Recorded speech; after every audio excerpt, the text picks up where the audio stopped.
नहीं है, तो फिर वो शक्तिशाली हुआ कहीं से भी? तो दुनिया का सबसे शक्तिशाली व्यक्ति वो है जिसका मन उसके वश में है। सोचिए ये कितनी अच्छी भावना होगी कि सामने कोई व्यक्ति खड़ा है जो आपकी भावनाओं के साथ छेड़छाड़ करने की कोशिश कर रहा है, आपको रुलाने की कोशिश कर रहा है, या आपको क्रोधित करने की कोशिश कर रहा है, और आप सामने खड़े होकर मुस्कुरा रहे हैं, तो मुझे कोई फर्क नहीं पड़ने वाला। इससे ज्यादा अच्छी भावना कोई और हो सकती है? आपको खुद को कितना शक्तिशाली महसूस होगा कि कोई कोशिश कर रहा है कि इसका पारा चढ़ जाए, या इसको गुस्सा आ जाए, या ये अपना काम खराब कर दे, और आप मुस्कुरा रहे हैं कि बाहर कितना भी हो जाए यहां छेड़छाड़ नहीं कर सकते। और ये देखिए दुनिया में हर जगह है, ये सिर्फ आध्यात्मिक स्तर पे ये बात नहीं हो रही। जब कोरोना आया, दवाइयां निकली, वैक्सीन भी निकल गए, उसके बाद भी डॉक्टर अंत में क्या कह रहे हैं बताइए? इस बीमारी से बचने के लिए इतना कुछ निकलने के बाद भी डॉक्टर क्या कह रहे हैं?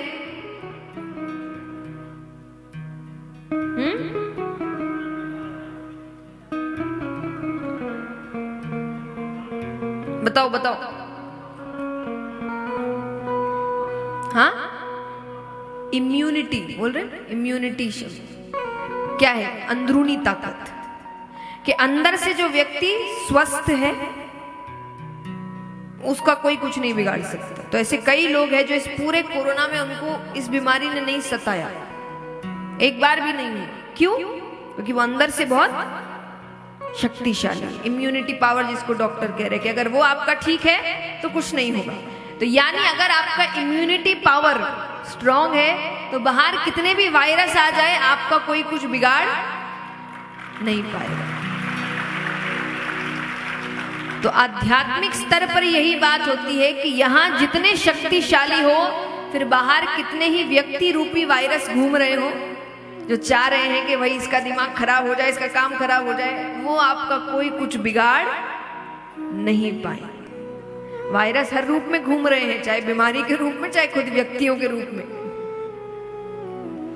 कोई शारीरिक रूप से आपको खराब कर रहा है, कोई मानसिक रूप से आपको खराब कर रहा है, लेकिन बस आप खुद को कितना शक्तिशाली रखते हैं ये निर्भर करता है। तो ये कब होगा? जब आप भगवान का जो आनंद है उस स्तर पर पहुंचेंगे। फिर व्यक्ति को खुश रहने के लिए किसी और की जरूरत नहीं है। और तापत्रय विनाशाय श्री कृष्णाय वयम नमः। 3 तरह के ताप है, दैहिक, दैविक, भौतिक। और भक्त भगवान से यही प्रार्थना करता है कि वो तीनों तरह के तापों से हमें मुक्त करे। कहते हैं कि भगवान कृपा कैसे करे, भगवान की कमजोरी क्या है? अब कोई सोचे भगवान की क्या कमजोरी हो सकती है? वो सर्वशक्तिमान है, उनकी भी एक कमजोरी है। कहते हैं कि भगवान भक्त को रोते हुए नहीं देख सकते। सच्ची बात है भगवान, और ये मैं नहीं कह रही, भगवान कहते हैं कि सन्मुख होए जीव मोहि जबहि। एक बार वो रोकर मुझे पुकार ले, मेरे सामने आ जाए कि हे नाथ मैंने बहुत पाप किए हैं पर अब मैं आपका हूं। कि सन्मुख होए जीव मोहि जबहि, जन्म कोटि अदना सही तबहि। उसके जन्मों जन्मों के करोड़ों पाप वहीं खत्म कर देता। एक बार वो मेरे पास आ जाए बस। इतने दयालु है भगवान। ये उनकी कमजोरी है। इस प्रकार भगवान के स्वरूप को बताया जाता है, उनकी महिमा को समझाया जाता है।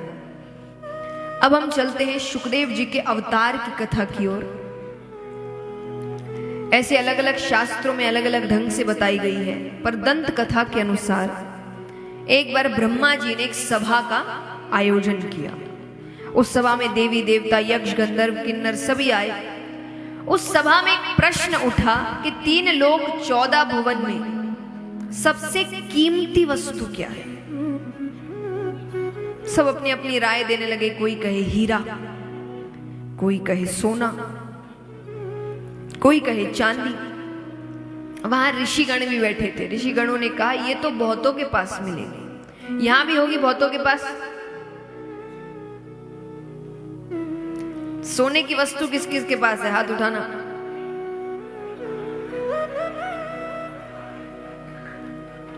सब डर रहे हैं। हाँ, कितनी है ये नहीं पूछूंगी, है कि नहीं अच्छे से बताइए, हाँ कि ना? यानी सबके पास।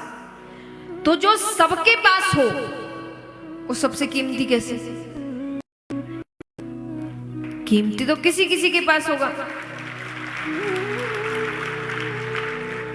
लेकिन मात्रा कितनी है वो बात अलग है। किसी के पास बहुत है, किसी के पास थोड़ा, पर है तो कईयों के पास। तो यहां पर ऋषिगण कह रहे हैं कि जो बहुतों के पास हो वो कीमती कैसे? कीमती तो किसी किसी के पास मिले कि उसको ढूंढने में ही समय लगे। तो सबने कहा फिर आप ही बताइए कौन है ऐसा जो सबसे कीमती है? तब ऋषिगणों ने कहा कि अगर सबसे कीमती कुछ है तो वो है प्रेम। अच्छा, प्रेम हमारे आपका नहीं, हमारा आपका प्रेम कैसा है? आज किसी से, कल किसी और से, परसों किसी और से। इसको प्रेम नहीं कहते, इसको स्वार्थ कहते हैं। हमारा प्रेम स्वार्थ का है। और रिश्ते तो छोड़िए, हमारा तो भगवान से भी प्रेम स्वार्थ का है। हमारे तो हम इतने स्वार्थी हो गए हैं कि अगर एक दो काम भगवान हमारे नहीं करे तो हम भगवान बदल ले।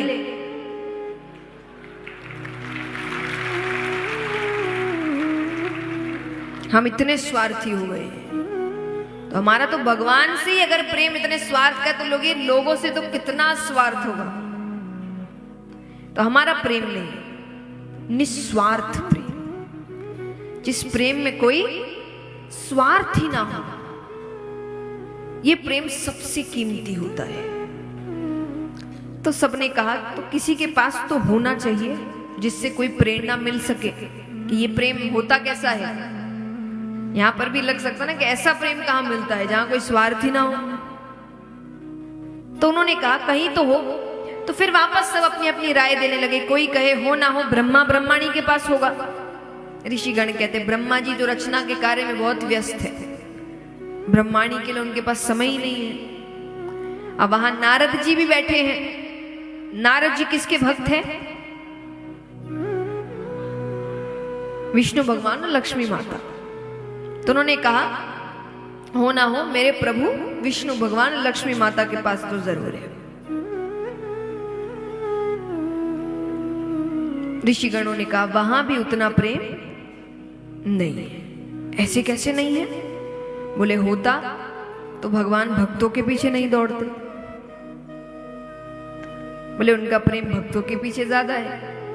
गजेंद्र ने मध्य रात्रि में पुकारा तो लक्ष्मी जी को छोड़ के भाग गए। मध्य रात्रि का समय, इतना प्रेम होता साथ लेकर जाते। फिर सब कहते हैं तो आप बताइए फिर कहां है सबसे ज्यादा प्रेम? बोले अगर प्रेम की पराकाष्ठा कहीं है तो वह है महादेव जी और पार्वती माता के पास। एक तो वो उनके आधे अंग पर विराजती है, और दूसरा महादेव जी ज्यादा से ज्यादा समय कैलाश पर्वत पे ही रहते हैं। वो कहीं नहीं जाते। किसी को बात भी करना है तो वहां आओ, वो नहीं जाएंगे। तो नारद जी कहते ऐसी कोई बात नहीं है, क्योंकि वो विष्णु भगवान के ज्यादा भक्त हैं। पर सबको बात सही लगी। तो नारद जी कहते अगर इतना ही प्रेम है तो मैं उनके बीच झगड़ा करवा दूं तो? देखिए आपको लग सकता है कि झगड़ा तो पति पत्नी के बीच होता ही है।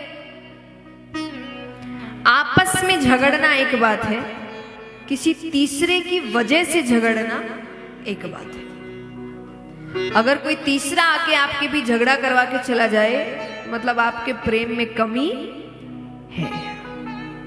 नारद जी ने कहा मैं करवा दूं तो? बोले तब की तब देखी जाएगी। अब वो रोजाना जाए कैलाश पर्वत पर, दोनों को साथ बैठा दे, वापस आ जाए। एक दिन संयोग से महादेव जी कहीं गए हुए थे। नारद जी जाते हैं, माता को प्रणाम किया।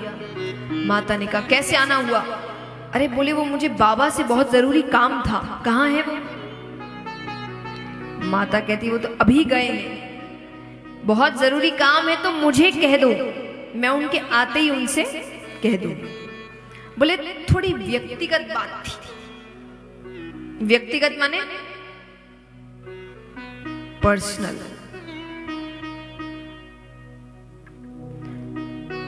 बोले सबको नहीं बता सकते।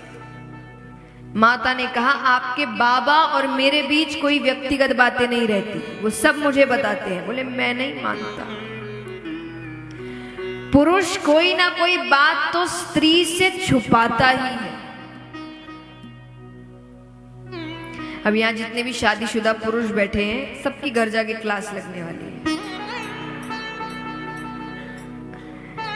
पर नारद जी कहते सच है कि पुरुष कोई ना कोई बात तो स्त्री से छुपाता ही है। माता कहती है सब कुछ नहीं है। बोले अगर कुछ नहीं है तो आपने अमर कथा सुनी है?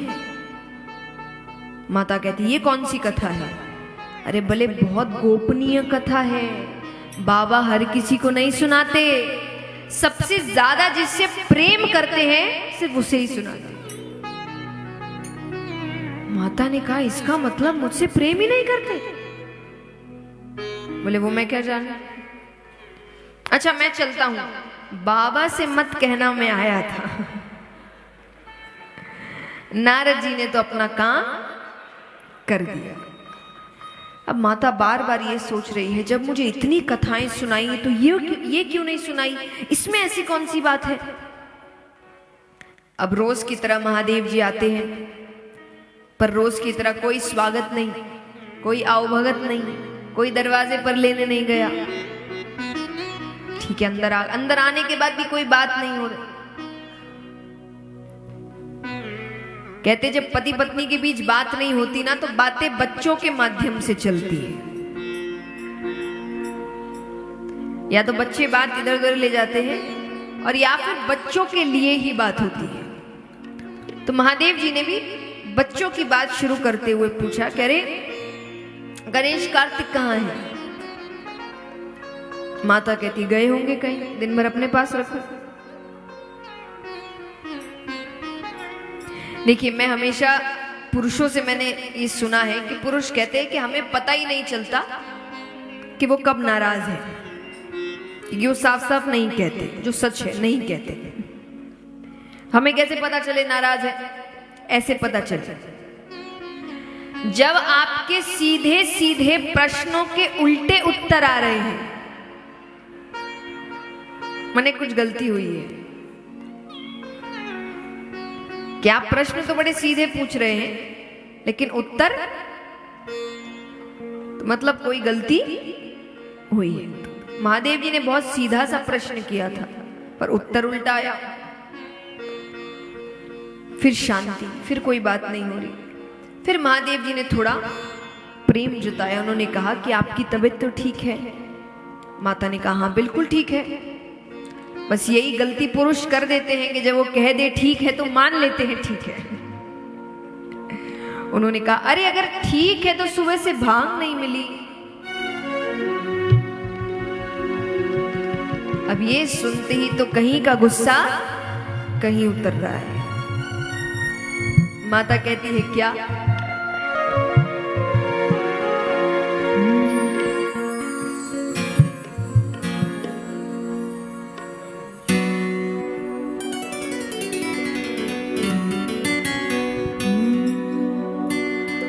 भोला भांग तिहारी उनित घोटत घोटत हारी, कि भोला भांग तिहारी उनित घोटत घोटत हारी, कि मेरे दोनों हाथ दुखाए तेरी एक दिना की होए तो घोटू रोज न घोटी जाए।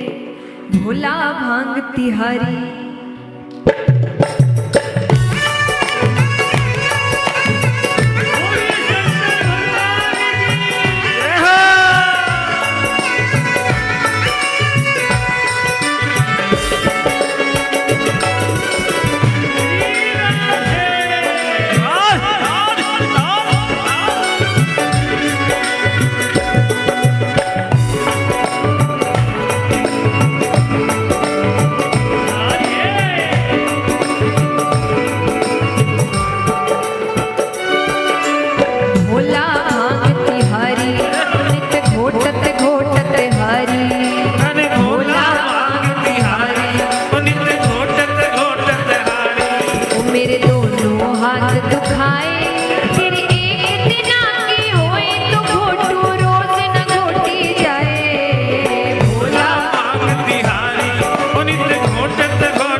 एक राजा की बेटी है।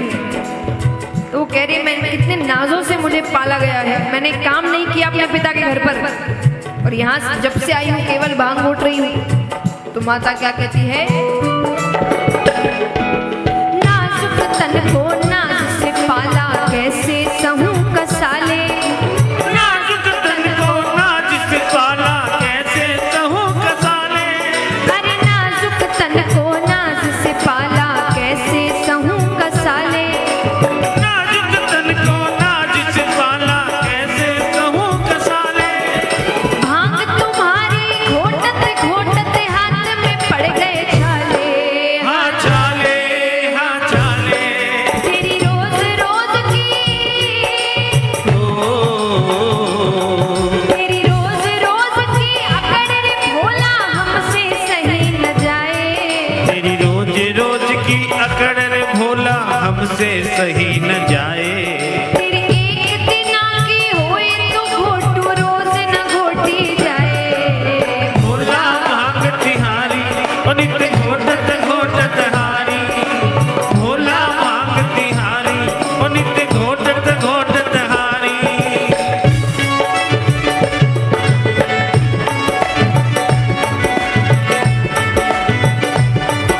तालियां जोरदार एक साथ।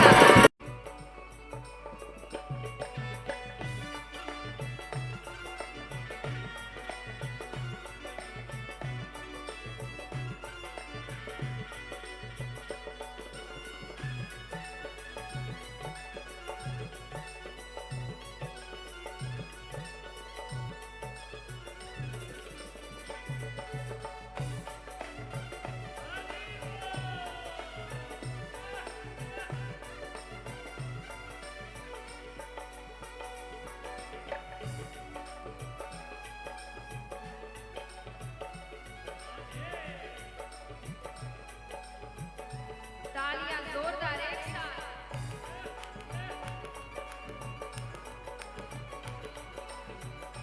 बोलिए महाकालेश्वर भगवान की।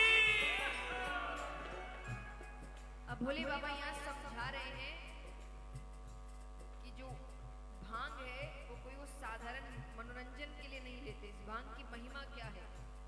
भोले बाबा कहते हैं,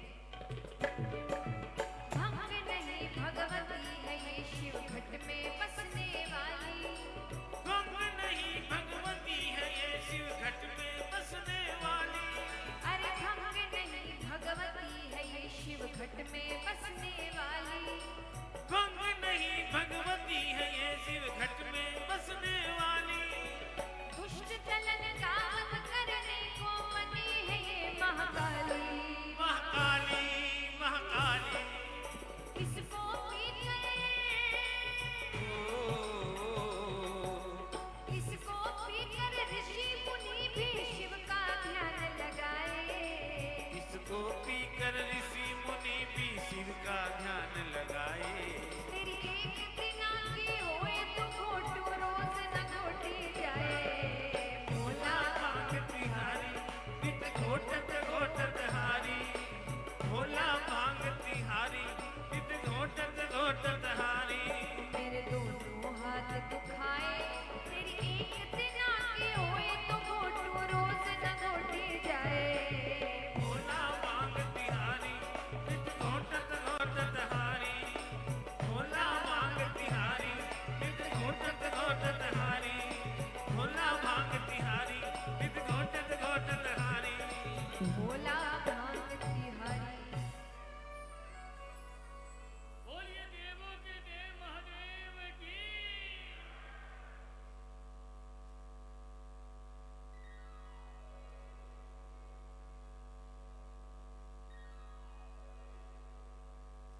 तो यहाँ पर भोले बाबा समझ गए बात कुछ और है। भोले बाबा ने कहा, देवी क्या बात है। माता कहती है, पहले तो ये बताइए आप मुझसे प्रेम करते हैं कि नहीं। भोले बाबा कहते हैं, ये कोई पूछने की बात है, बहुत प्रेम करते हैं, सबसे ज्यादा प्रेम ही हम आपसे करते हैं।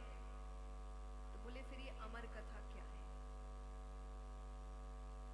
भोले बाबा ने कहा, इसके बारे में किसने बता दिया। भोले बाबा नेत्र बंद करते हैं और पूरा दृश्य सामने आ जाता है। भोले बाबा कहते हैं ये ब्राह्मण देवता आते हैं और अपना कोई ना कोई काम करके जाते हैं। भोले बाबा ने कहा नहीं सुनाई तो अब सुना देंगे। माता कहती अब तो सुनानी पड़ेगी, अभी तक क्यों नहीं सुनाई? भोले बाबा कहते हैं एक बात बताइए, मैं तो आपको कितनी कथाएं सुनाता आया हूं। बोले हाँ, तभी तो मुझे आश्चर्य हो रहा है कि जब इतनी कथाएं सुनाई तो ये क्यों नहीं सुनाई? बोले एक बात बताइए, मैं आपको जब भी कोई कथा सुनाता तो आप क्या करते? माता कहती मैं और भी लोगों तक ये बात पहुंचाती। कथा यही तो होती है कि आप जितने लोगों तक उसको पहुंचा सके। ज्ञान क्या है? कहते हैं ना, ज्ञान उतना ही अच्छा जितना आप तक पहुंच सके। अगर कोई व्यक्ति ज्ञानी है, वो अपना ज्ञान अपने पास ही बस दबा कर रखा है, तो ज्ञान किस काम का? तो ज्ञान उतना ही अच्छा जितना लोगों तक पहुंच सके। तो माता ने भी कहा कि सबको बताती हूँ। बोले बस यही नहीं करना है इस कथा। क्या है? हाँ, अमर कथा, यानी सुनने वाला अमर हो जाएगा। ये तो सबको नहीं सुना सकते। माता ने कहा ठीक है, मैं किसी को नहीं बताऊंगा, पर आप मुझे सुनाइए। ठीक है। तो कैलाश पर्वत की ऊंची शिला पर जाकर बैठते हैं, कल्पतरु वृक्ष के नीचे। का सिंहासन थोड़ा ऊपर रहता है, क्योंकि वो उस वक्त कथा सुना रहे हैं। और ऐसे दोनों साथ ही बैठते हैं, पर जब कथा सुनाते हैं तो जो कथा कर रहे हैं उनका आसन ऊंचा होता है। तो महादेव जी ऊंचे आसन पर बैठते हैं। अब कथा आरंभ करने जा रहे हैं, तो आरंभ करने से पहले महादेव जी ने पहली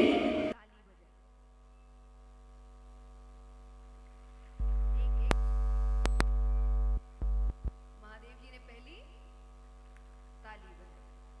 ताली बजाते ही जितने भी जीव जंतु थे कैलाश पर्वत पे, वो सब कैलाश पर्वत छोड़कर जाने। ये होता है ताली का महत्व।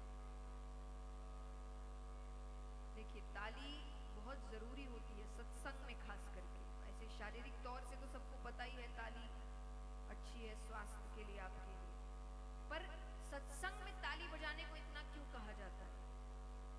तो इसके कई कारण हैं। तो पहला है कि ताली का अर्थ होता है कि व्यक्ति जब इस दरबार के अंदर प्रवेश कर रहा है तो अपने अहंकार को बाहर छोड़कर आया। मैं इसका उदाहरण देती हूँ। आपने कथा कराई है, बहुतों को निमंत्रण भेजा होगा, जिसमें से कई बहुत बड़े बड़े लोग आएंगे, चाहे वो धन कोई पद पे है, व्यापारी है, तंत्री मंत्री है, सभी आएंगे।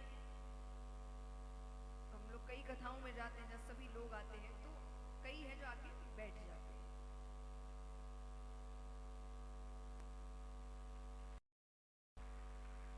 एकदम हाथ बांध, ताली नहीं बजाते, एकदम हाथ बांध के बैठे कि कसम खाई है कि ताली तो नहीं बजाएगी।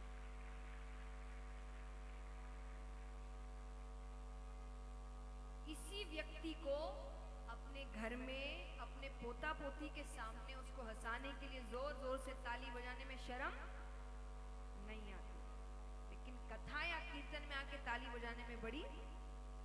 और अगर इनको कोई बार बार कह भी दे कि भाई ताली बजाइए, तो इनका एक अपना तरीका होता है ताली बजाने का।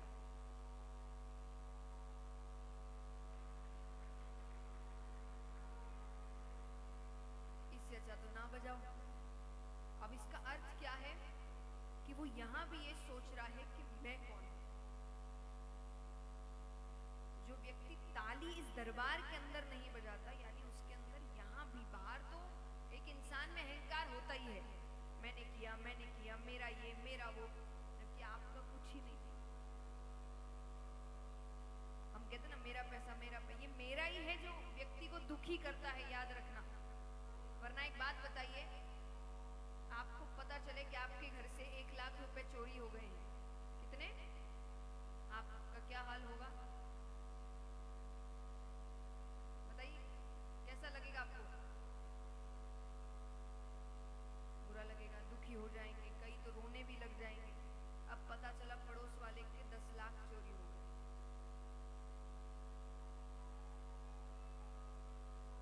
यहां से कितने हैं जो रोएंगे?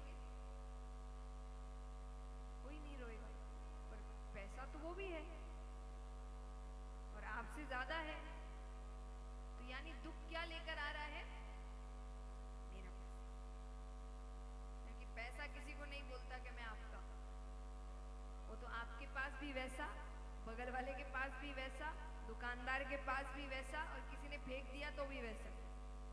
वो किसी का सगा, ये मेरा मेरा ही दुख लेकर आ रहा है। अगर सिर्फ पैसा को पैसे के हिसाब से देखो तो व्यक्ति इतना दुखी नहीं होगा, और उसको जो मेरा पैसा है, मेरा पैसा है, ये दुखी करता है।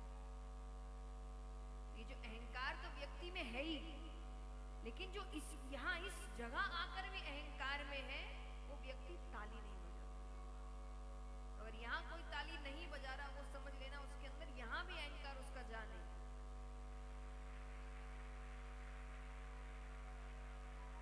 और देखिए, ये भी एक अच्छा तरीका होता है, पहले ही दिन बोल दो कि 7 दिन तक अब सब जो नहीं बजाने वाला है वो भी डर के मारे बजाएगा, कि कोई ये देख कर ना सोचे कि मैं अहंकारी हूं।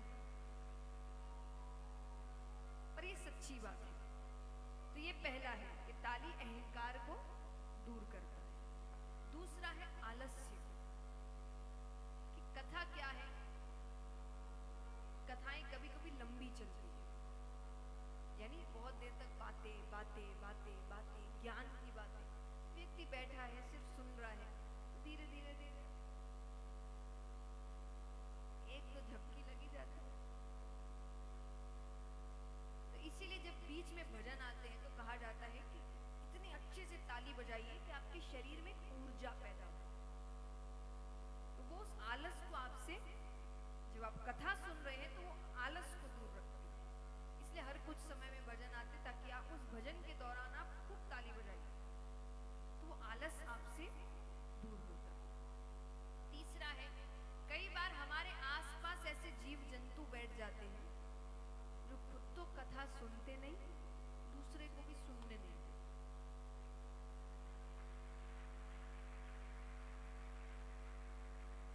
सच्ची, हर थोड़ी देर में सुपारी ले, सौंफ ले, पानी, किस गांव से, कितने लोग, उनकी अपनी कथा चल रही है वहां। ऐसे लोगों के लिए कहानी आती है कि एक बार 2 दोस्त थे, तो दोनों को पता चलता है उनके गांव में कथा होने वाली है। दोनों बड़े खुश हुए। तो दुर्भाग्य से एक दोस्त को उसी वक्त किसी जरूरी काम से दूसरे शहर जाना था, तो बड़ा दुखी हुआ। तो उसने कहा, तुम जाना, तुम सुनना कथा। उसने कहा ठीक है। उसने पूरी कथा सुनी। अब कुछ दिन बाद जब वो दूसरा दोस्त वापस आया तो उसने पूछा, तुम गए थे? बोले हाँ गए थे। कैसी कथा? अरे बोले बहुत अच्छी कथा हुई, बड़ा आनंद आया, इतनी अच्छी बातें बताई गई, और वो तारीफ पे तारीफ कर रहा है। तो दूसरे दोस्त को ऐसा लग रहा है कि मुझे भी जानना है। तो उसने पूछा, क्या बात बताई गई, एक तो बताओ। कहता, अरे बहुत अच्छी कथा हुई, बहुत अच्छी बातें बताई।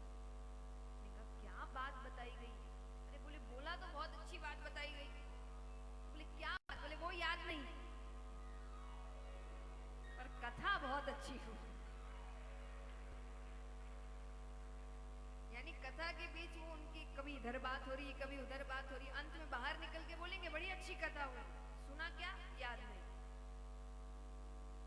कि इनकी खुद की कथाएं चल रही है।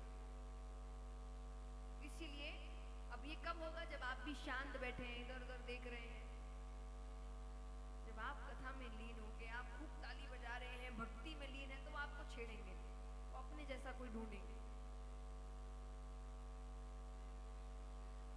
तो आपको भी ऐसे जीव जंतुओं से ताली, तो इसलिए महादेव जी ने सबसे पहले ताली बजाई। तो जितने जीव जंतु थे सब कैलाश पर्वत छोड़कर जाने। फिर महादेव जी दूसरी ताली बजाते हैं, तो महादेव जी का जो त्रिशूल है वो कैलाश पर्वत की 3 बार परिक्रमा करता है, कि कोई छिपकर तो नहीं बैठा। अमर कथा है ना।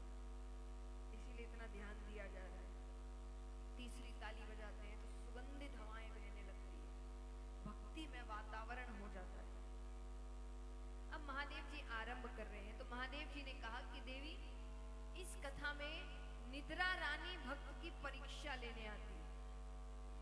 निद्रा रानी यानी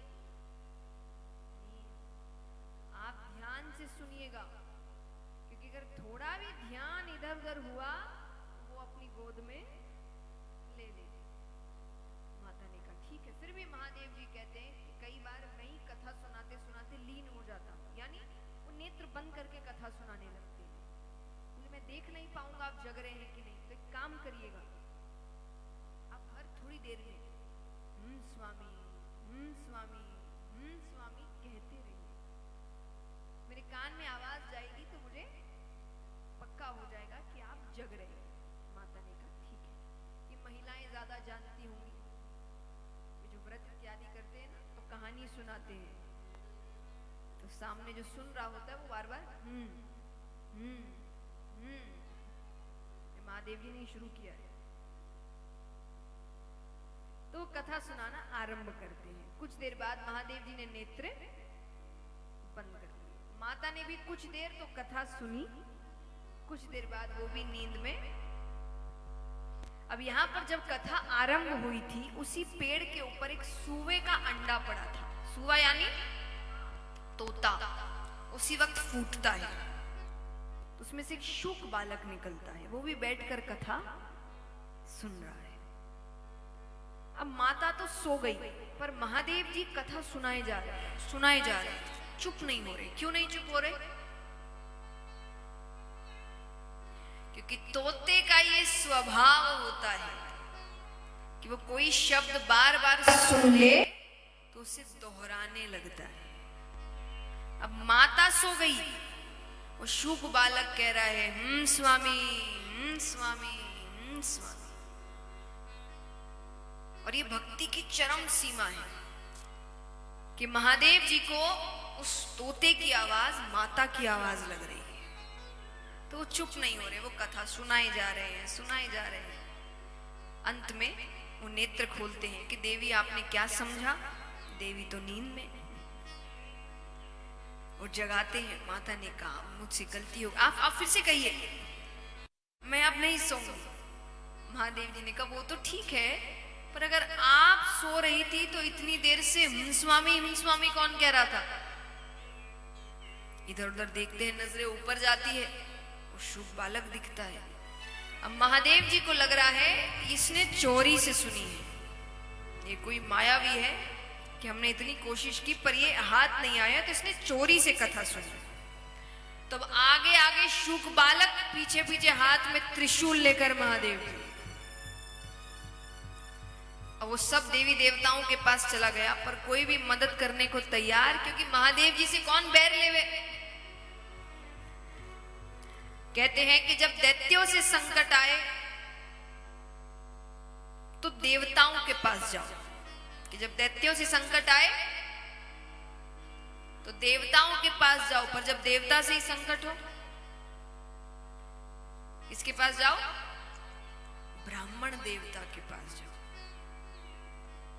अच्छा, ब्राह्मण देवता, सिर्फ ब्राह्मण नहीं, ब्राह्मण कुल में जन्म लेने से कोई ब्राह्मण देवता नहीं बन जाता, कर्म देवताओं वाले होने चाहिए, जैसे वेद व्यास जी महाराज।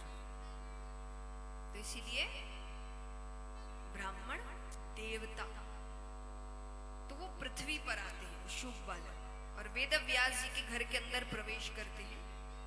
बाहर आंगन में वो और उनकी धर्म पत्नी बैठी थी, तो शुभ बालक ने अपना रूप एकदम छोटा सा बनाया, और उनकी धर्म पत्नी जब उबासी के लिए मुख खोलती है तो उनके मुख के द्वार से गर्भ के अंदर चला गया। अब महादेव जी आए वेद व्यास जी के यहाँ, नेत्र लाल, हाथ में त्रिशूल। वेद व्यास जी ने कहा पहली बार तो दर्शन दिए, वो भी इस रूप में, मुझसे कोई गलती हो गई?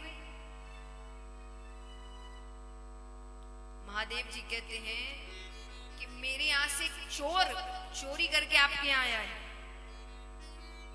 वेद व्यास जी के चोरी आपके यहां चुराने को आई क्या?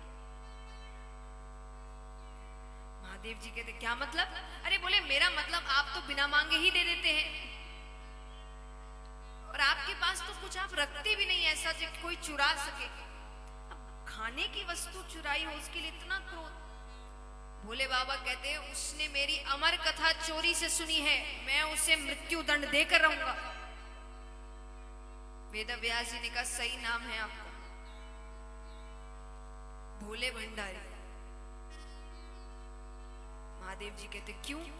बोले क्योंकि अगर उसने अमर कथा सुन ली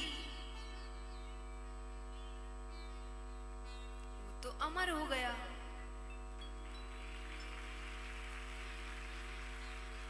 आप उसे मार ही नहीं सकते।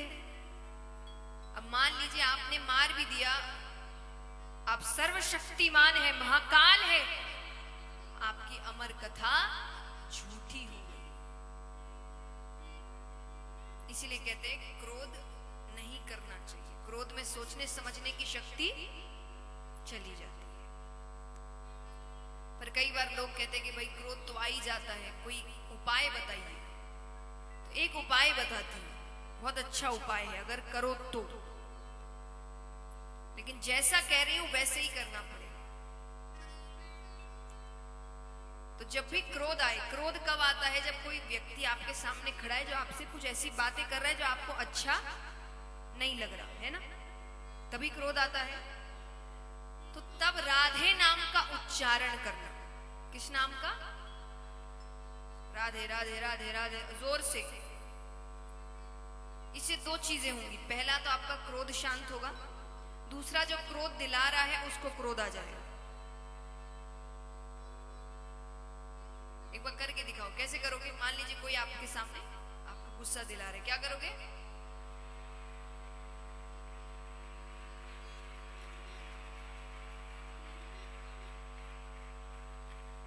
कितना चेहरे पर सबकी मुस्कुराहट आ गई, देखिए आ गई ना। बस राधे राधे, लेकिन जब तक कहते रहना जब तक गुस्सा ना आ जाए, गुस्सा चला ना जाए, जब तक ये जो मुस्कुराहट अभी है वो मुस्कुराहट वहां ना आ जाए, तब तक ये नाम बंद नहीं करना। तो आपको आपके चेहरे पर मुस्कुराहट आएगी और आपको हंसता देख स्वाभाविक है उसको गुस्सा आएगा। तो इसीलिए ये सबसे अच्छा नाम है, ये हर चीज दूर कर देता है। कहते हैं ना, दुख हो, परेशानी हो, संकट हो, क्रोध हो, राधा नाम हर चीज का हल है, हर चीज का हल है।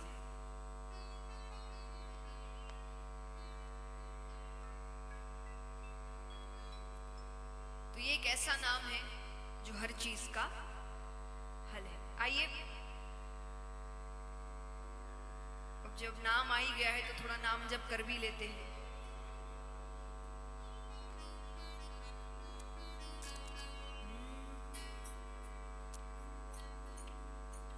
और ये प्रार्थना तो हमें करनी ही चाहिए कि ऐसी कृपा जिंदगी भर तो हो ही, पर ये 7 दिन खास करके हो।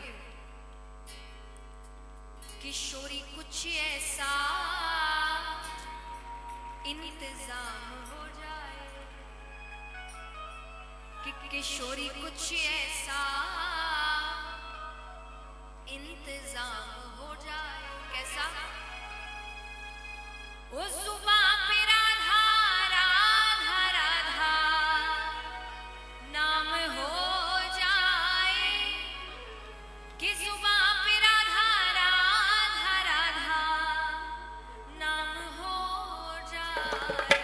किशोरी कुछ ऐसा इंतजाम हो जाए, किशोरी कुछ ऐसा इंतजाम हो जाए, किशोरी कुछ ऐसा इंतजाम हो जाए। किशोरी कुछ ऐसा इंतजाम हो जाए।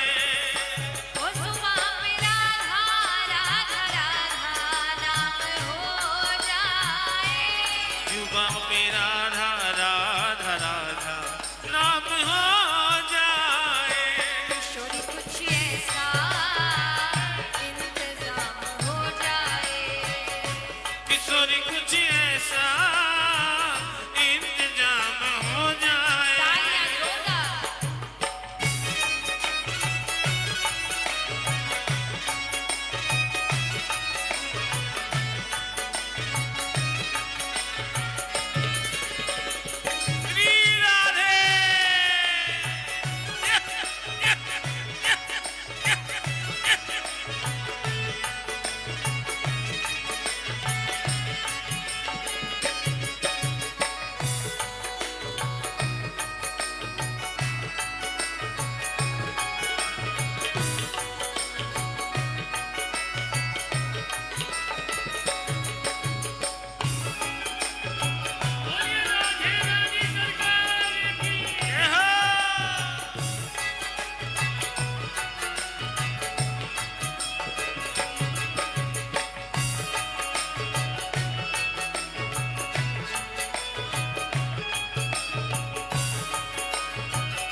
अब जैसा मैंने कहा कि ये हर चीज का हल है। दुखी हो राधा नाम का उच्चारण करो, संकट में हो राधा नाम का उच्चारण करो, चिंता में हो राधा नाम का उच्चारण करो। ऐसा लग रहा है कि सब खत्म हो रहा है, हार रहे हो, राधा नाम का उच्चारण करो। उससे क्या होगा?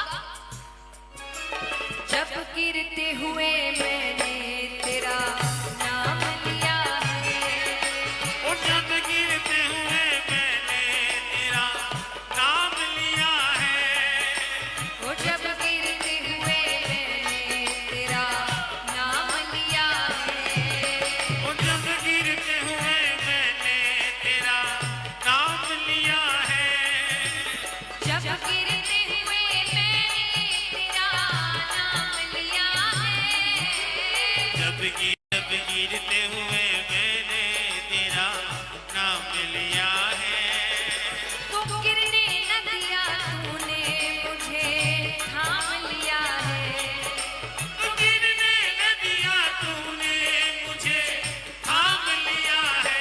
किशोरी कुछ ऐसा इंतजाम हो जाए, ओ किसी ऐसा इंतजाम हो जाए।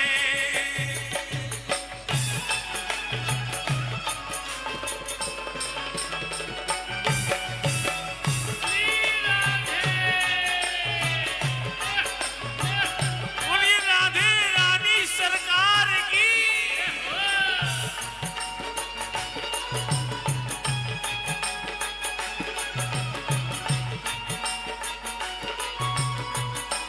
तालियां जोरदार है।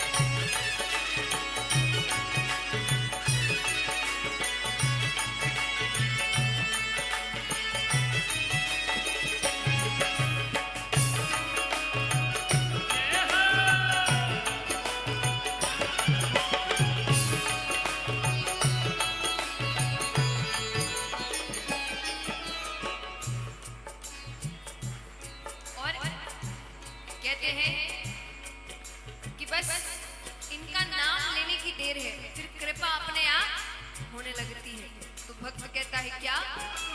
तुम अपने भक्तों पे कृपा करती हो श्री राधे, ओ तुम अपने भक्तों पे कृपा करती हो श्री राधे, उनको अपने चरणों में जगा देती हो श्री राधे, उनको अपने चरणों में जगा देती हो श्री राधे, तुम अपने भक्तों पे कृपा करती हो श्री राधे, तुम अपने भक्तों पे कृपा करती हो श्री राधे, उनको अपने चरणों में जगा देती हो श्री राधे, उनको अपने चरणों में जगा देती हो श्री राधे।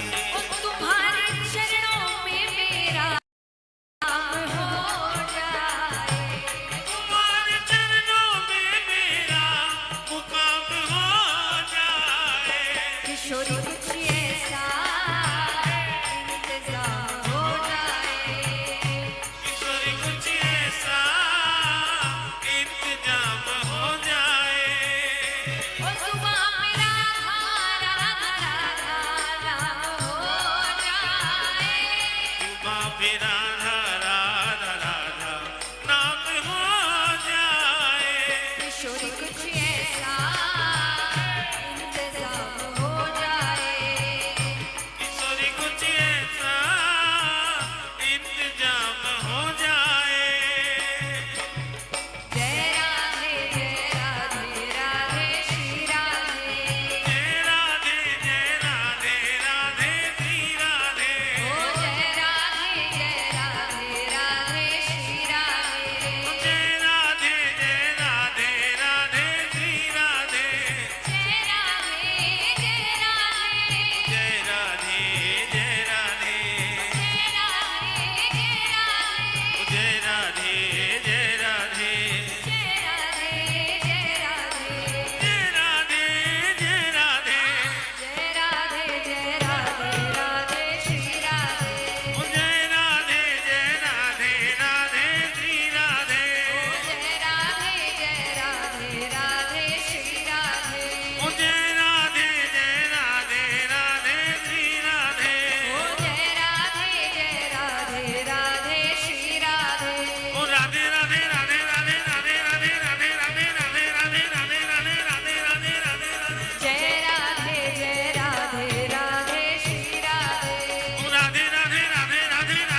इसलिए राधा नाम हर चीज का हल है।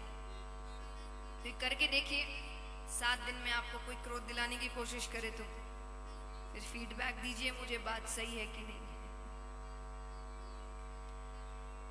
तो यहां पर महादेव जी कहते हैं कि ठीक है, मार नहीं सकता, बंदी तो बना सकता हूं, मैं बंदी बनाकर रखूंगा। वेद व्यास जी ने कहा अहो भाग्य उसके,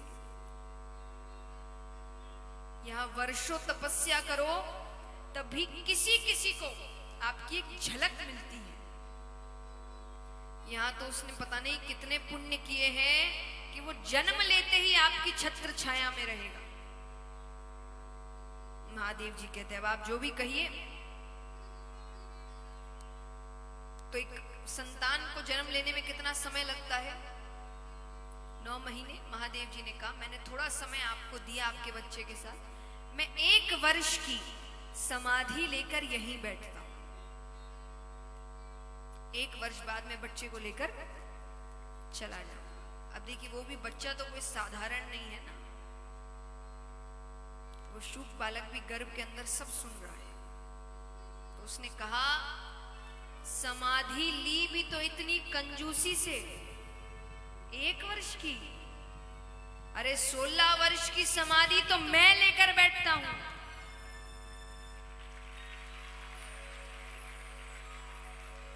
और उस बच्चे ने गर्भ के अंदर 16 वर्षों की समाधि ली। 1 वर्ष बाद महादेव जी उठते हैं, लाइए बालक।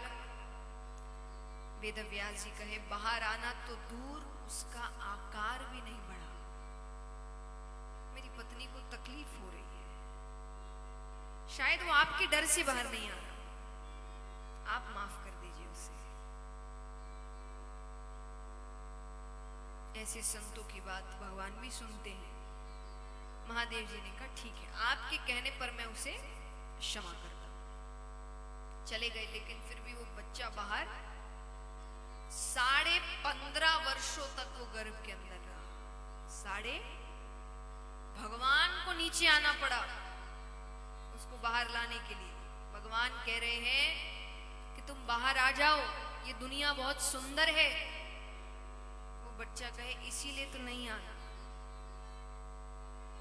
ये दुनिया इतनी सुंदर है कि यहां आने के बाद जीव आपको भूल जाता है, आपको मानने से इनकार कर देता है। भगवान कहे पर तुम अंदर नहीं रह सकते। बोले तो आप अपनी मोह माया रोक दीजिए।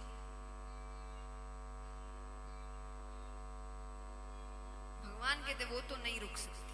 तो बोले मैं अंदर ही ठीक हूं। तब भगवान ने कहा ठीक है, 1 क्षण में जितना समय होता है, केवल 1 क्षण, उसका भी जो 100वां हिस्सा होगा उतने समय के लिए मैं अपनी मोह माया रोक दूं। उस बालक ने कहा ठीक है, पर मैं जब कहूं तभी रोकिएगा। तो वो बाहर निकलने की तैयारी कर लेता है और यहां भगवान अपनी मोह माया रोकते हैं और गर्भ से साक्षात श्री सुखदेव मुनि महाराज प्रकट होते हैं। बोलिए श्री सुखदेव मुनि महाराज की। इस प्रकार सुखदेव जी के अवतार की कथा है। और कहते हैं कि वो जन्म लेते ही वन की ओर गए थे कि 15.5 वर्षों बाद, और प्रकट हुए हैं सीधा वन की ओर गए। तो पिता है तो पुत्र प्रेम में वेद व्यास जी उनके पीछे पीछे जाते हैं उनको रोकने के लिए।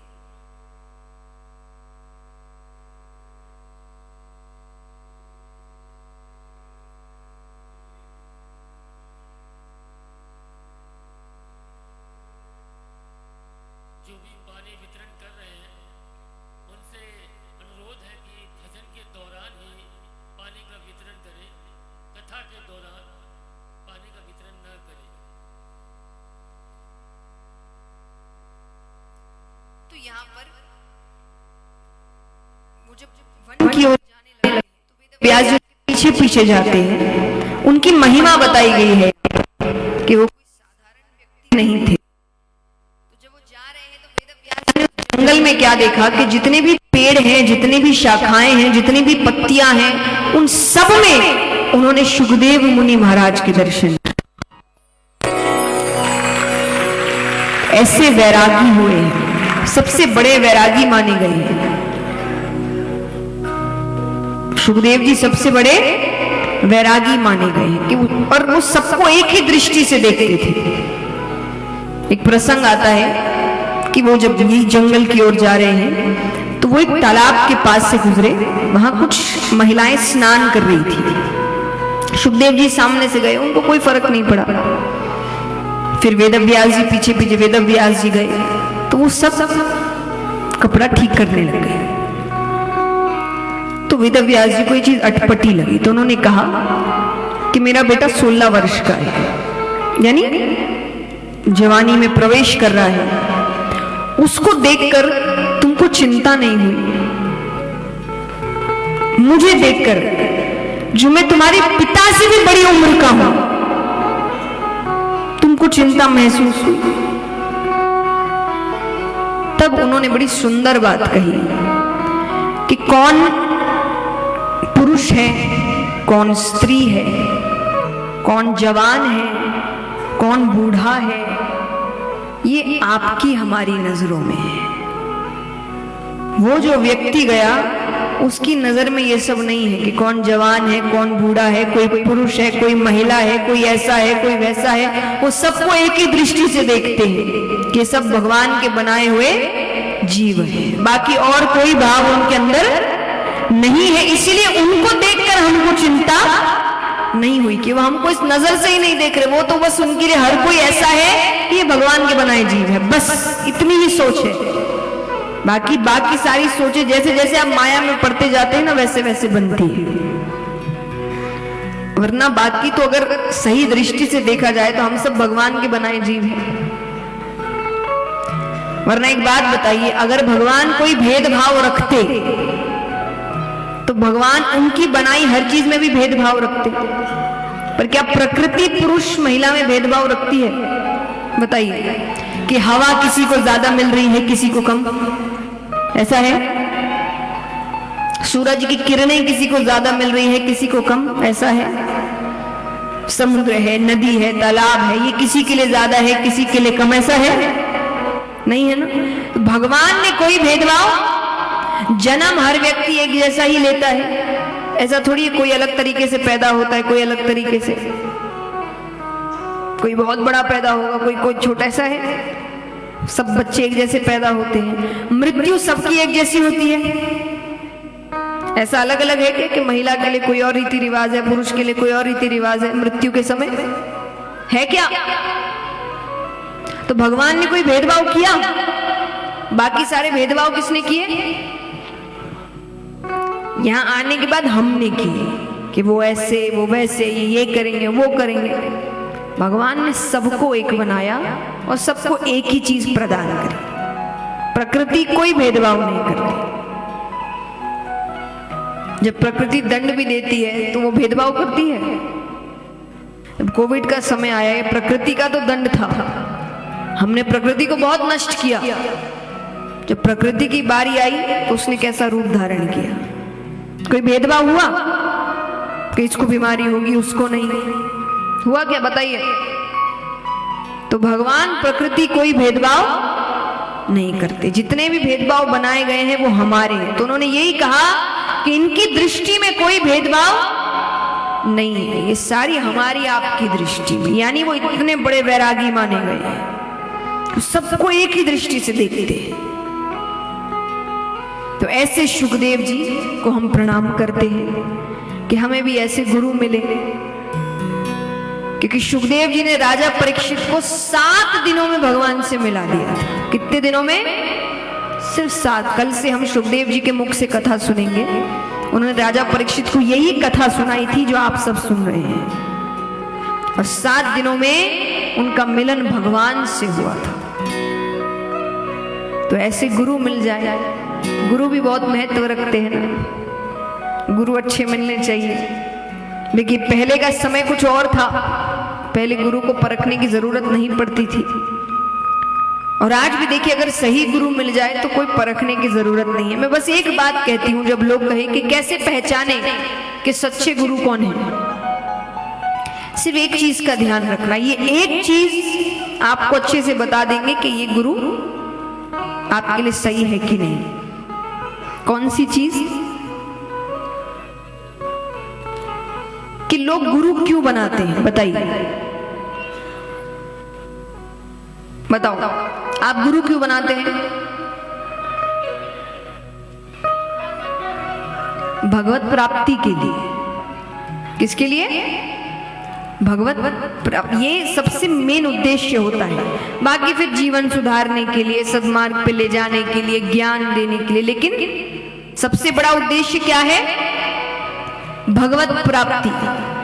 तो जब गुरु से मिलने के बाद आपका झुकाव भगवान की तरफ ज्यादा होने लगे तो समझ लेना ये गुरु बिल्कुल सही है।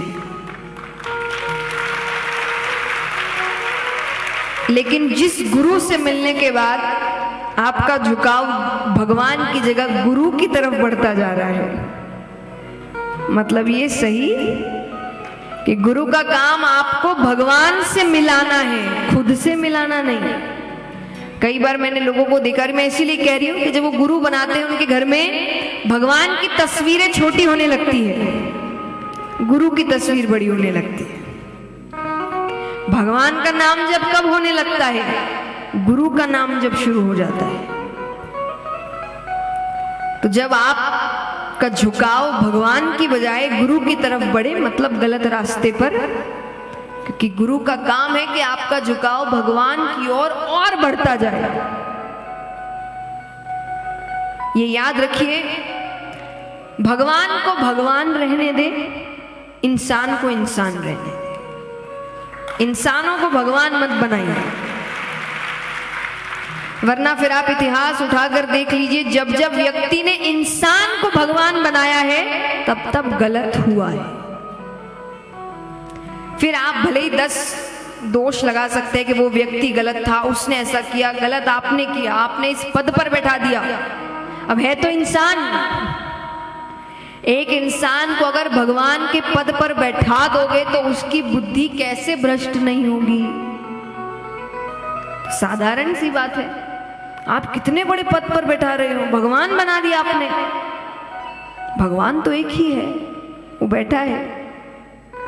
तो इसलिए इंसान को इंसान रहने दीजिए और भगवान को भगवान रहने दीजिए। भगवान के अवतार बताए हैं, आप आएंगे तो आपको पता है भगवान कितने अवतार लेंगे। तो ये मत सोचिए भगवान, ये भी भगवान का अवतार है, वो भी भगवान का अवतार है, ये भी भगवान, नहीं। भगवान ने इसीलिए अपने अवतार बता दिए ग्रंथों में, पुराणों में, कि आप कंफ्यूज ना हो। तो इसीलिए इंसानों को भगवान मत बनाइए। अब चलते हैं हम नैमिषारण्य वन में, जहां पर 88,000 ऋषिगण बैठे हैं, जिनको कथा सुना रहे हैं सूत जी। और इन 88,000 ऋषिगणों में सबसे बड़े ऋषि का नाम है शौनक ऋषि, इसीलिए हम सबको शौनकादि ऋषियों के नाम से संबोधित करेंगे। शौनकादि ऋषि यहां पर सूत जी से पूछ रहे हैं क्या?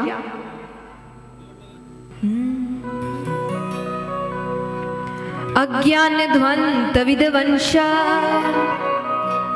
कोटि सूर्य समाप्रभा सूताख्या ही कथा सारम मम कर्ण रसायनम।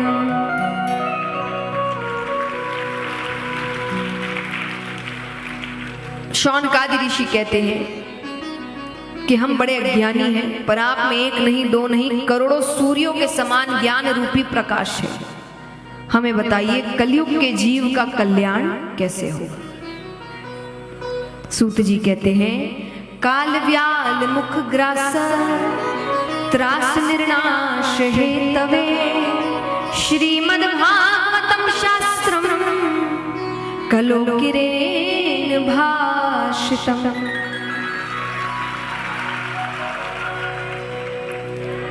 काल व्याल मुख ग्रास, काल एक सर्प की तरह है जो सबको अपना भोजन बनाते हुए आ रहा है, यानी सबकी आयु निश्चित है। कहते हैं ना कि एक बच्चा जन्म लेता है तो वो बड़ा होगा कि नहीं होगा, इसमें संदेह है?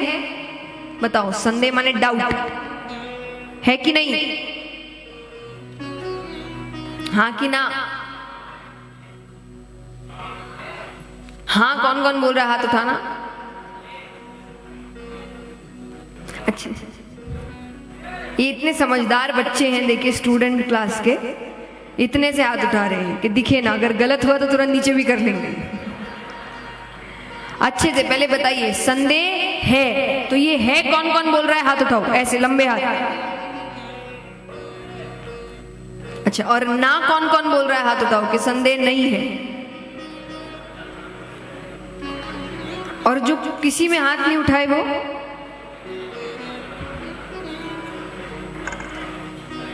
चलिए, तो जिसने हाँ कहा बिल्कुल सही जवाब, संदेह है। क्योंकि आपको किसी की आयु नहीं पता कि वो कितने दिन का है, कितने महीने का है, या जिंदगी उसकी लंबी चलेगी, यानी किसी की आयु नहीं पता। तो एक बच्चा बड़ा होगा कि नहीं होगा, इसमें संदेह है। वो पढ़ाई करेगा कि नहीं करेगा, इसमें संदेह है। उसकी शादी होगी कि नहीं होगी, इसमें संदेह है। उसके बच्चे होंगे कि नहीं होंगे, इसमें संदेह है। वो मरेगा कि नहीं मरेगा, इसमें संदेह, इसमें कोई संदेह। जो पैदा हुआ है मरेगा।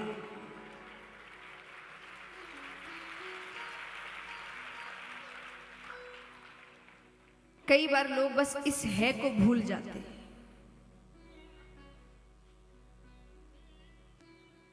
एक बार एक सेठ जी थे, उनके गांव में कोई संत आया तो वो उनके पास गए। अच्छा, अब ये सेठ का स्वभाव कैसा है? इसके अंदर एकाग्रता नहीं है, धैर्य नहीं है, प्रेम से बात नहीं करता, सबसे झगड़े होते रहते हैं आए दिन, परिवार में भी झगड़ा, काम में भी झगड़ा। तो वो यही परेशानी लेकर संत के पास गया। तो वो देख रहा है कि संत शांति से बैठे और लंबी लाइन लगी है, और उसमें से कई भक्त है जो शांत है, कई भक्त जो थोड़े उग्र है, थोड़ा, लेकिन वो सबको बड़े ही प्रेम से, और उसके बीच उनकी माला भी चली रही है। तो जब सेठ की बारी आई तो उन्होंने संत से कहा कि मेरा तो पहला ही प्रश्न है, आपकी एकाग्रता का राज क्या है? मेरा तो 2 मिनट से ज्यादा भगवान में मन नहीं लगता, और ऊपर से इतना प्रेम का स्वभाव, इतनी दया, इतने अच्छे से बात करना, मेरा तो सबसे झगड़ा होता है। संत समझ गए कि इसने ये प्रश्न बहुतों से किया होगा, सबने अपने अपने उत्तर दिए होंगे। कुछ दिन तो ये उत्तर को मानता और फिर वही अपने कार्यों में लग जाता। उन्होंने सोचा कुछ ऐसा करना पड़ेगा कि ये इसे जिंदगी भर याद रहे ये सीख। तो संत ने सोचा थोड़ा प्रैक्टिकल तरीके से समझाते हैं, कई बार बोलने का फायदा नहीं होता। तो उन्होंने कहा ये सब बात छोड़ो, प्रश्न तो सब लेकर आते हैं, तुम मुझे थोड़े से समझदार लग रहे, अपना हाथ दिखाओ, मैं भविष्य देख सकता हूं। तो उसने हाथ दिखाया, वो देखने लगे। अब थोड़ा सा चेहरा, उसको चिंता हो रही है कि ऐसे क्या हो गया। थोड़ी देर बाद संत ने कहा कि जितने प्रश्न तुम लेकर आए हो ना, इनको छोड़ो, 10 दिन में तुम्हारी मृत्यु है।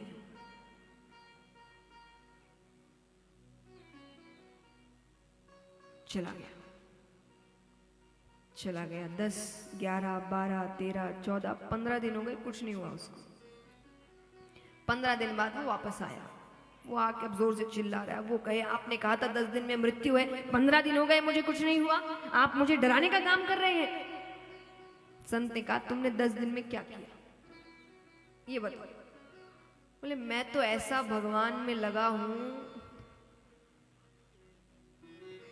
अब तो भगवान का नाम नहीं छूट रहा मेरे मुंह से। बोले और स्वभाव? बोले स्वभाव मैंने सबसे माफी मांग ली, जिससे झगड़ा हुआ सबसे माफी मांग ली, अपनी आधी से ज्यादा जायदाद दान कर दी।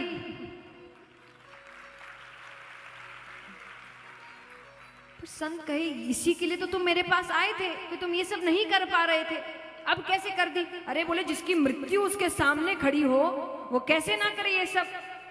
बोले मेरी एकाग्रता का यही राज है, मैं अपनी मृत्यु याद रखता हूं कि कल क्या हो जाए, अगले पल क्या हो जाए मुझे नहीं पता। तो ऐसा ना हो कि अगले पल मेरी मृत्यु हो जाए तो मैं सोचूं मुझे तो कितना कुछ करना था, भगवान का नाम लेना था, लोगों से माफी मांगनी थी, कई ऐसे रिश्तों में मनमुटाव थे जिनमें मनमुटाव की जरूरत नहीं थी। अगर मुझे पता होता मेरी मृत्यु इतनी निकट है तो इसीलिए ये याद रखिए कि अगले पल क्या हो जाए। कहते ना कि व्यक्ति को कितना भरोसा है, देखिए उसको अच्छे से पता है कि अगले पल क्या हो जाए नहीं पता, लेकिन फिर भी रिचार्ज 1 महीने का कराता है।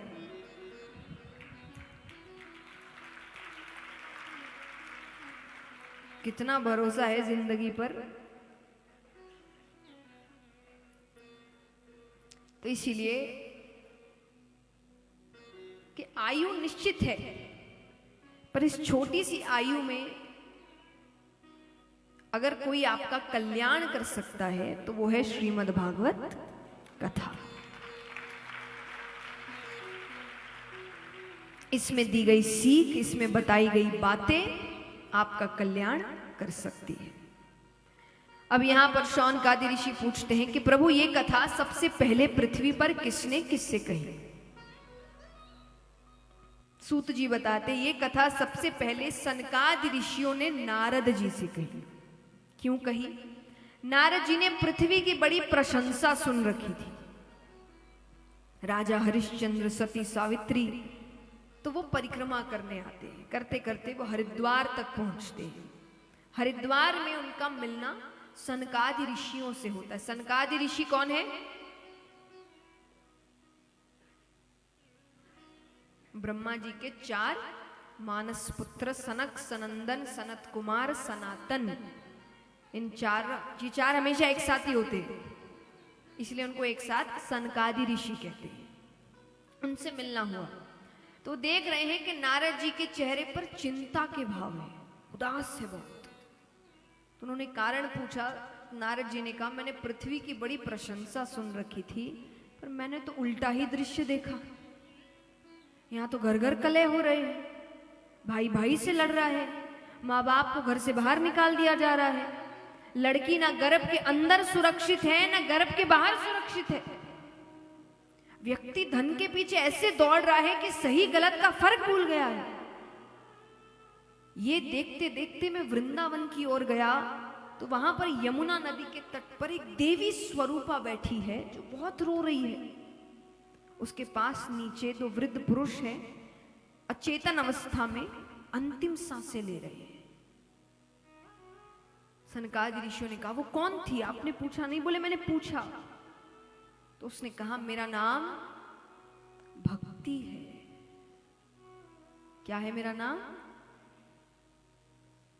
ये 2 कौन है पुरुष? बोले ये मेरे पुत्र है ज्ञान और वैराग्य। मैंने पूर्ण रूप से पूछा क्या हुआ? तो उसने कहा दक्षिण भारत में मेरा जन्म हुआ, कर्नाटक में मेरा परिपालन हुआ, महावैनी यौवन अवस्था प्राप्त की, पर गुजरात आते आते मैं वृद्ध हो गई। क्यों? कारण है उस वक्त गुजरात में बिल्कुल भक्ति नहीं थी, बिल्कुल भी नहीं। यानी ऐसी अवस्था थी कि किसी के सर पर टीका लगा भी देख लेते तो पूरा गांव काम छोड़ के उस व्यक्ति को पहले गांव से बाहर निकालते। ऐसी अवस्था थी वहां पर। ये सच्ची बात है। और गुजरात में सबसे पहले भक्त कौन हुए पता है आपको? नरसिंह मेहता। ये मुझे नहीं पता यहां पर कितने हैं। मैं एक और कथा करती हूं, नानी बाई का मायरा। ये उसी भक्त की कथा है जिसको नरसी का भात भी कहते हैं। तो ये गुजरात के सबसे पहले भक्त हुए थे, इसीलिए उस पूरी कथा में आता है कि उनको भी बहुत परेशान किया गया था, लेकिन उन्होंने जो भक्ति का बीज रोपण किया और उसके बाद जो फसल आई है कि आज स्थिति ऐसी है कि गुजरात भक्ति का मुकुट है, इतनी भक्ति है वहां। पर उस वक्त भक्ति नहीं थी, तो उसने कहा गुजरात में मैं वृद्ध हो गई, पर वृंदावन आते आते मैंने अपनी यौवन अवस्था प्राप्त कर ली, पर मेरे जो पुत्र हैं वो अभी तक अचेतन अवस्था में। तो नारद जी कहते हैं मुझे समझ नहीं आ रहा मैं क्या करूं। सनकादि ऋषियों ने कहा तो आपने उनको कोई श्लोक नहीं कहे, वेद उपनिषद की बातें नहीं कही? बोले कही, पर जब तक कहता तब तक तो वे थोड़े होश में आते, मैं चुप हो जाता, वो वापस बेहोश हो जाते। मुझे समझ नहीं आ रहा मैं क्या करूं। तब सनकादि ऋषियों ने कहा आप श्रीमद् भागवत कथा सप्ताह पारायण करिए। सप्ताह पारायण यानी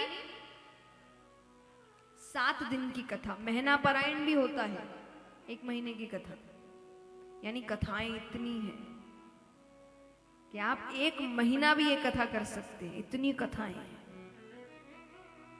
पर क्योंकि समय कम है लोगों के पास, तो उन्होंने सप्ताह पारायण कहा।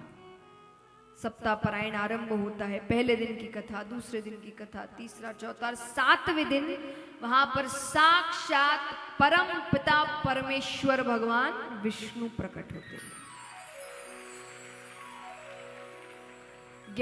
ज्ञान और वैराग्य को उनकी यौवन अवस्था वापस करते हैं। भक्ति से कहा कि क्या वरदान मांगना चाहती है। भक्ति ने बहुत सुंदर वरदान मांगा था। तो भक्ति ने कहा कि वरदान नहीं, मुझे एक तरीके का वचन चाहिए। कैसा वचन? देखिए, इस वचन से पहले कलयुग में भगवान को प्राप्त करने के 2 रास्ते हैं। कौन कौन से बताइए? आप चैप्टर बता रहे हो, मुझे सब्जेक्ट का नाम चाहिए।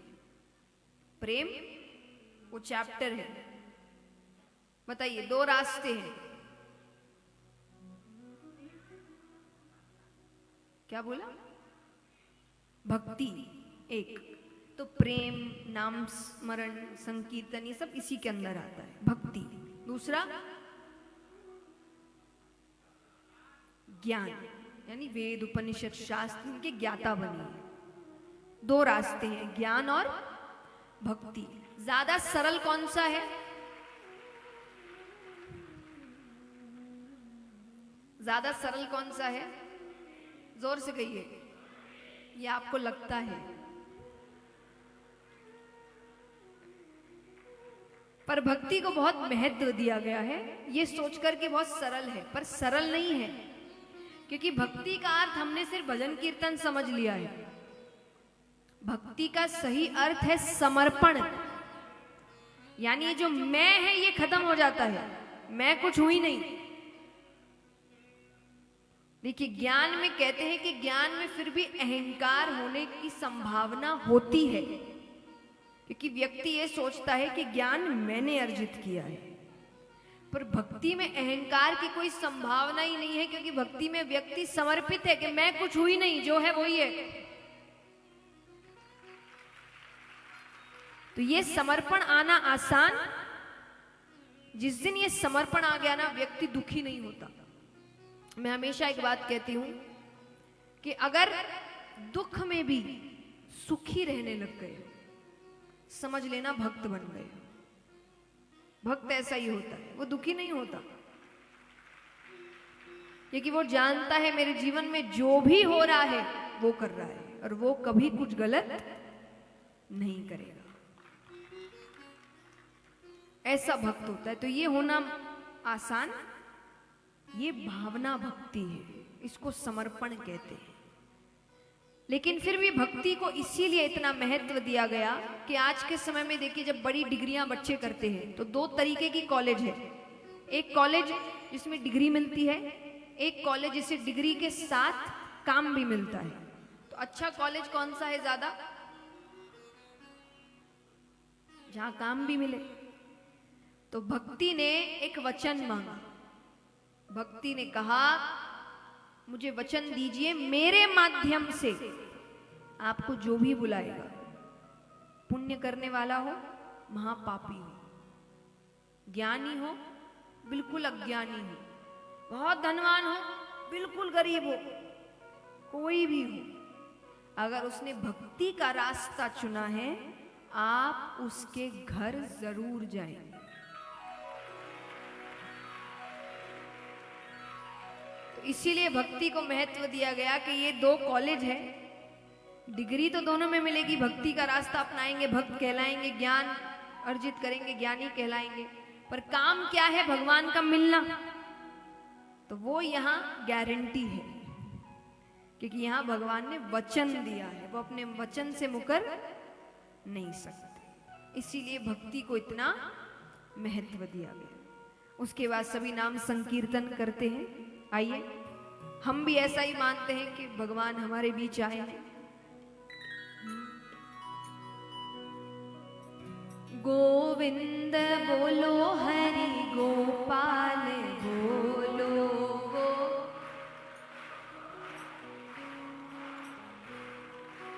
गोविंद बोलो, हरि गोपाल बोलो,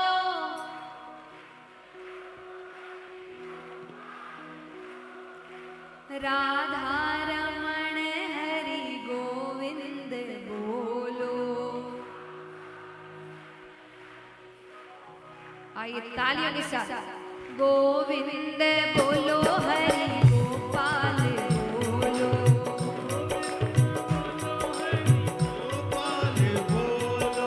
गोविंद बोलो, हरि गोपाल बोलो, गोविंद बोलो, हरि गोपाल बोलो, गोविंद बोलो, हरि गोपाल बोलो, गोविंद बोलो, हरि गोपाल बोलो, गोविंद बोलो, हरि गोपाल बोलो, गोविंद बोलो, हरि गोपाल बोलो, राधा रमण हरि गोविंद बोलो, श्री राधा रमण हरि गोविंद बोलो, श्री राधा रमण हरि गोविंद बोलो, श्री राधा रमण हरि गोविंद बोलो, गोविंद बोलो, हरि गोपाल बोलो, गोविंद बोलो, हरि गोपाल बोलो, गोविंद बोलो, हरि गोपाल बोलो, गोविंद बोलो, हरि गोपाल बोलो, राधा रमण हरि गोविंद बोलो। श्री राधा रमण हरि गोविंद बोलो। कौन कौन चाहते हैं कि भगवान उनसे मिले? हाथ उठाना एक बार, पूरे पूरे एकदम लंबे लंबे पीछे तक, जो एकदम भी पीछे बैठे हैं, खड़े हैं, सब हाथ उठाइए, तालियां जोरदार एक साथ। गोविंद बोलो, हरि गोपाल बोलो, गोविंद बोलो, हरि गोपाल बोलो, गोविंद बोलो, हरि गोपाल बोलो, गोविंद बोलो, हरि गोपाल बोलो, राधा रमण हरि गोविंद बोलो, श्री राधा रमण हरि गोविंद बोलो, श्री राधा रमण हरि गोविंद बोलो, श्री राधा रमण हरि गोविंद बोलो, गोविंद बोलो, हरि गोपाल बोलो, गोविंद बोलो, हरि गोपाल बोलो, गोविंद बोलो, हरि गोपाल बोलो, गोविंद बोलो, हरि गोपाल बोलो, राधा रमण हरि गोविंद बोलो, श्री राधा रमण हरि गोविंद बोलो, श्री राधा रमण हरि गोविंद बोलो, श्री राधा रमण हरि गोविंद बोलो, हरि गोविंद बोलो, गोपाल बोलो, हरि गोविंद बोलो, गोपाल बोलो, हरि गोविंद बोलो, गोपाल बोलो, गोविंद बोलो, हरि गोपाल बोलो। बोलिए कृष्ण कन्हैया लाल की। इस प्रकार भगवान भक्ति को दर्शन देते हैं और ज्ञान और वैराग्य को उनकी यौवन अवस्था वापस करते हैं। आइए आज की कथा को यहीं विराम देते हैं। कल की कथा समय देखिए, पहले दिन हमेशा थोड़ी देर हो जाती है, तो अब कल से कथा 1 बजे से आरंभ हो जाएगी ताकि आप भी समय पर घर वापस जा सके।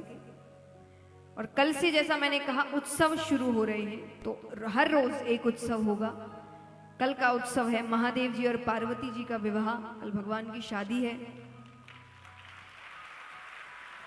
तो खूब सज धज कर आइए। और एक प्रार्थना है कि अब धीरे धीरे संख्या बढ़ती जाएगी, तो आप सभी से निवेदन है असली आभूषण ना पहन कर आए। असली आभूषण सब अपने घर पर छोड़ कर आइए, नकली जी भर कर पहन कर आइए, क्योंकि आपका सामान है, जिम्मेदारी आपकी है, संख्या बढ़ेगी। तो निवेदन है कि आप सभी से जो भी असली आप आभूषण पहनते हैं सब घर पर छोड़ कर आइए। यहाँ पर कोई चिंता मत लेकर आइए कि आप हर थोड़ी देर में देखते रहें। आइए, भगवान पर ध्यान लगाना है ना, तो इसीलिए खूब अच्छे से कब समय निकल जाए ऐसा माहौल होना चाहिए, नहीं कि हर थोड़ी देर में हम ये सोच रहे हैं ये तो अपने पास होगा तो अपने, इसीलिए। और आइए अभी सभी आरती करके जाए। श्री राधे। श्रीमद् भागवत कथा ज्ञानी के सप्ताह का आज प्रथम दिवस कमल सांस्कृतिक मंच का यह आयोजन है। और पहले दिन आज आपने कथा में प्रवेश किया। एक बार जरा हाथों को उठाइए और इस आयोजन के लिए जोरदार तालियों के साथ अभिनंदन कीजिए, ताकि ऐसा आयोजन हमें बार बार मिलता रहे। और मैं आग्रह कर रहा हूं हमारे आयोजक परिवार की ओर से हमारे मार्गदर्शक और मध्य प्रदेश शासन के सम्माननीय कृषि मंत्री माननीय श्री कमल पटेल जी सपरिवार मंच पर सादर आमंत्रित हैं। सपत्नीक भैया संदीप पटेल, भैया सुदीप पटेल जी सपत्नीक हमारे साथ मंगल आरती के लिए शामिल होंगे। और जिस रस्मयता के साथ आपने आज पहले दिन ही हरदा ने इस कथा को श्रवण किया है, निश्चित रूप से आने वाले 6 दिन नित्य नए कीर्तिमान बनाने वाले हैं पूज्य जया किशोरी जी का। 7 दिनों तक हमें सानिध्य मिल रहा है। 2 निवेदन मैंने आपसे प्रारंभ में किए थे, मैं दोहरा दे रहा हूं जो नहीं थे। पूजा किशोरी जी जब आती हैं तब व्यासपीठ पर जब वो विराजमान होती हैं तब हमें मोबाइल फोन का इस्तेमाल नहीं करना है, फोटो नहीं लेना है। और जब वो व्यासपीठ से नीचे आएंगी तब भी हमें मोबाइल फोन का इस्तेमाल नहीं करना है।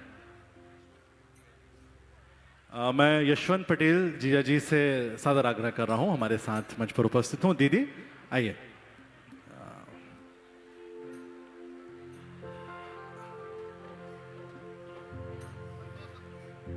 सभी अपने स्थान से खड़े हो जाए। आज की भागवत जी की विराम आरती शुरू हो रही है।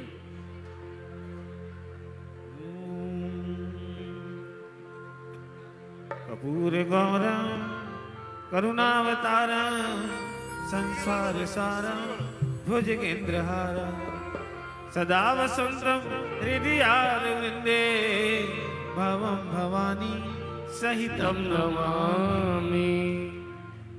श्री भागवत भगवान की है आरती, हरि बोल। पापियों को पाप से है तारती। श्री भागवत भगवान की है आरती, पापियों को पाप से है तारती। ये अमर ग्रंथ ये मुक्ति पंथ ये पंचम वेद निराला, नव ज्योति जगाने वाला। ये अमर ग्रंथ ये मुक्ति पंथ ये पंचम वेद निराला, नव ज्योति जगाने वाला। हरि नाम यही हरि ध्यान यही, हरि नाम यही हरि ध्यान यही, हरि नाम यही हरि ध्यान यही। हरि नाम यही हरि ध्यान यही, जग के मंगल की आरती। हरि बोल। पापियों को पाप से है तारती। श्री भागवत भगवान की है आरती, पापियों को पाप से है तारती। ये शांति गीत पावन पुनीत पापों को मिटाने वाला, हरि दर्श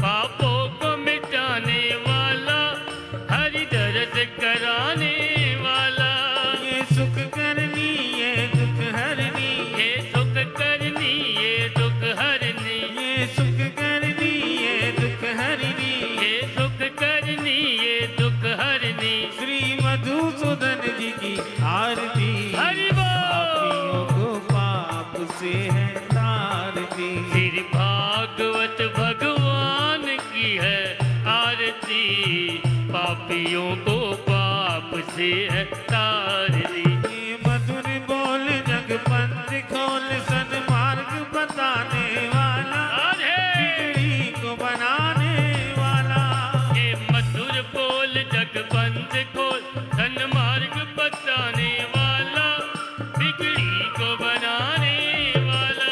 श्री राम यही घनश्याम यही श्री राम यही घनश्याम यही, श्री राम यही घनश्याम यही श्री राम यही घनश्याम यही। प्रभु की महिमा की आरती हरि बोल। पापियों को पाप से है तारती श्री भागवत भगवान की है आरती, पापियों को पाप से है तारती। आरती की जय हनुमान लला की दुर्दलन रघुनाथ कला की, जाके बल से गिरवर कांपे लोग दोष जग निकल न जागे। अंजनी पुत्र महाबल दाई सतन के प्रभु सता तहाई, वीरा रघुनाथ पठावे लंका जारी दिया दिलाए। लंक सिकोट समुद्र सिखाई जद पवन रुद्रवान न लाई, लंका जारी असुर सब मारे सिया राम जी के गाज सवारे।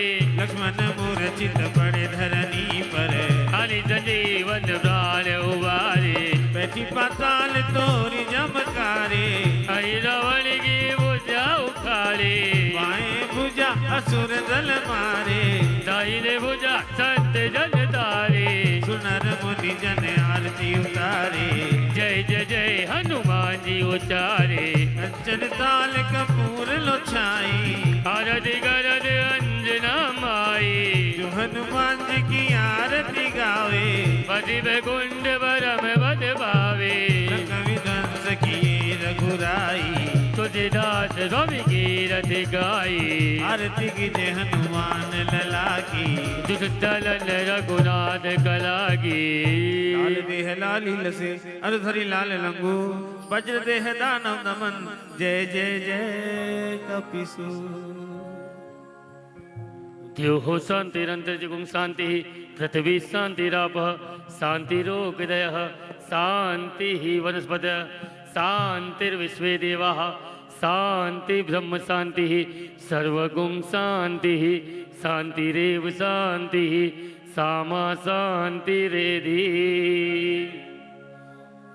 और छाटा लग गया नीर का, पाप गया शरीर का। छाटा लग गया नीर का, पाप गया शरीर का। छाटा लग गया केसर का, नाम ले परमेश्वर का। छाटा लग गया केसर का, नाम ले परमेश्वर का। छाटा लग गया चंदन रा, नाम ले रघुनंदन रा। छाटा लग गया चंदन रा, नाम ले रघुनंदन रा। छाटा लग गया पानी रा, और नाम ले राधे रानी का। हरि ओम जगेन जगमय जंत देवा, तानि धर्माणि प्रथमान्य सन्तेह नागं महिमानः सचन्द्र यत्र पूर्वे साध्याः शान्तिदेवा। सेवन्तिकावकुलचम्पकपाटलाब्जे पुन्नागजात करवि रसाल पुष्पे बिल्लौ प्रभाव तुलसी दलमञ्जरीभि त्वां पूजयामि जगदीश्वर मे प्रसीद।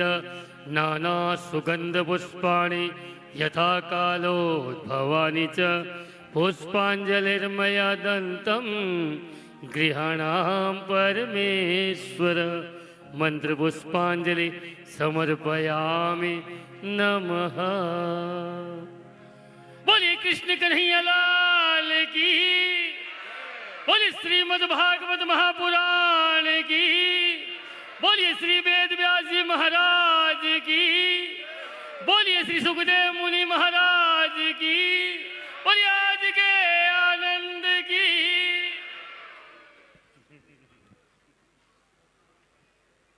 श्रीमद् भागवत कथा एवं ज्ञान के सप्ताह का आज प्रथम दिवस हृदय नगरी मध्य प्रदेश की हरदा में हम सभी हैं और पहले ही दिन जिस संख्या में आप सभी ने अपनी उपस्थिति इस आयोजन में दी है, हमें विश्वास है, जैसा कि प्रारंभ से यह बात मैं कह रहा हूं कि नित्य नए कीर्तिमान बनने वाले हैं। जरा गुंजायमान कीजिए इस पूरे परिसर को, बोलिए कृष्ण कन्हैया लाल की। कल से समय से पूर्व उपस्थित होना है, जैसा कि पूज्य जय किशोरी जी ने आपसे यह आग्रह भी किया है। कुछ और निवेदन भी हम यह करते हैं कि बच्चों का विशेष ध्यान रखें। हजारों की संख्या में आप सभी यहाँ होते हैं। फोन्स, बच्चे, कीमती जवाहरात जो आपके होते हैं, इन चीज़ों का विशेष हमें ध्यान रखना है। पटेल परिवार ने आपके स्वागत के लिए खूब तैयारियां की हैं, बड़े दिल से, बड़े मन से इस पंडाल को सजाया है। हो सकता है कि कहीं कुछ कमी रह गई हो, उसे भी ठीक कर लिया जाएगा, लेकिन इसमें आप सभी का सहयोग अपेक्षित है। एक निवेदन, जिन्हें मंच पर आमंत्रित किया जाता है सिर्फ उन्हें ही मंच पर ऊपर आना है। चूंकि भव्य है कार्यक्रम, दिव्य है, हजारों की संख्या में है और यह संख्या लाखों तक जाएगी, तो हमें कुछ नियमों का पालन करना बड़ा जरूरी है। आप सभी ने आयोजन को पहले ही दिन जो आकार दिया है, सारा प्रदेश इस आयोजन को देख रहा है। पटेल परिवार का पुरुषार्थ, हम सभी का बड़भाग और परम पिता परमेश्वर की अत्यंत अनुग्रह भरी दृष्टि कि ऐसा भव्य दिव्य आयोजन हमें प्राप्त हुआ।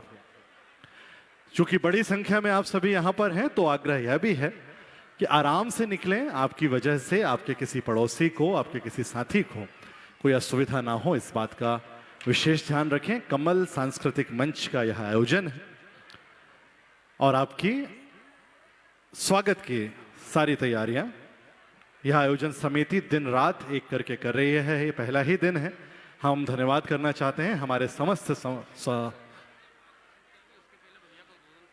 स्वयं सेवियों का और जितने भी पुलिस प्रशासन के साथी हमारे यहाँ पर हैं, जितने सिक्योरिटी के स्टाफ हैं, ये सभी और अन्य भी जो कार्य लगातार हमारे साथी कर रहे हैं।